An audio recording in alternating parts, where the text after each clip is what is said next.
कभी सोचा है, फोन को बस एक पैड पे रख देते हैं और वो चार्ज होने लगता है। कोई तार नहीं, कुछ नहीं। एकदम जादू जैसा लगता है ना?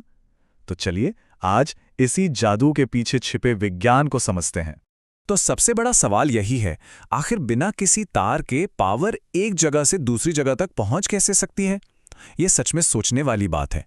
देखिए, ये एक ऐसी टेक्नोलॉजी है जिसे हम में से कई लोग हर रोज इस्तेमाल करते हैं, पर ये असल में काम कैसे करती है, इसका जवाब छिपा है फिजिक्स के एक बहुत ही बुनियादी सिद्धांत में।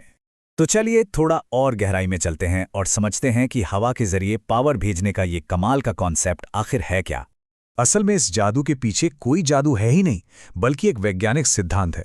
और मजे की बात यह है कि इसकी खोज लगभग 200 साल पहले हो गई थी। वही आज की मॉडर्न वायरलेस टेक्नोलॉजी की नींव है। और वो जादुई शब्द है इंडक्शन। जी हाँ, यही वो कॉन्सेप्ट है जिस पर वायरलेस चार्जिंग की पूरी कहानी टिकी हुई है। तो ये इलेक्ट्रोमैग्नेटिक इंडक्शन आखिर है क्या? चलिए इसे बिल्कुल आसान भाषा में समझते हैं। सोचिए, जब एक तार में एक बदलता हुआ मैग्नेटिक फील्ड मतलब एक चुंबकीय क्षेत्र बनता है, तो वो अपने पास रखे दूसरे तार में बिना उसे छुए ही बिजली का करंट पैदा कर देता है। कोई सीधा कनेक्शन नहीं, सिर्फ उस फील्ड का असर। कमाल है ना? अब देखते हैं कि यह सिद्धांत असल में काम में कैसे आता है। इसके लिए हमें दो मुख्य किरदारों को समझना होगा। एक है भेजने वाला यानी ट्रांसमीटर, और दूसरा है उसे पाने वाला यानी रिसीवर। तो कोई भी वायरलेस चार्जिंग सिस्टम हो, उसमें दो मेन सर्किट होते हैं। एक वो जो पावर भेजता है, जो हमारे चार्जिंग पैड में होता है, और दूसरा वो जो उस पावर को पकड़ता है, जो हमारे फोन या डिवाइस के अंदर लगा होता है। तो यहाँ एक तरह से टीम वर्क हो रहा है। ट्रांसमीटर सर्किट का काम है एक लगातार बदलने वाला इलेक्ट्रोमैग्नेटिक फील्ड बनाना, और रिसीवर सर्किट जो डिवाइस के अंदर है, वो क्या करता है? वो इसी फील्ड की एनर्जी को पकड़कर उसे पावर में बदल देता है। एक भेजता है, दूसरा पकड़ता है, एकदम सही तालमेल। और इस पूरे काम को अंजाम कौन देता है? ये कुछ जरूरी हिस्से हैं। ट्रांसमीटर और रिसीवर में लगी तांबे की कॉइल्स, करंट को कंट्रोल करने वाला एक ट्रांजिस्टर, और वो चार्जिंग सर्किट जो पकड़ी गई एनर्जी को बैटरी के लिए इस्तेमाल के लायक बनाता है। चलिए अब इस एनर्जी के पूरे सफर को स्टेप बाय स्टेप देखते हैं कि कैसे पावर चार्जर से निकलकर डिवाइस की बैटरी तक पहुंचती है।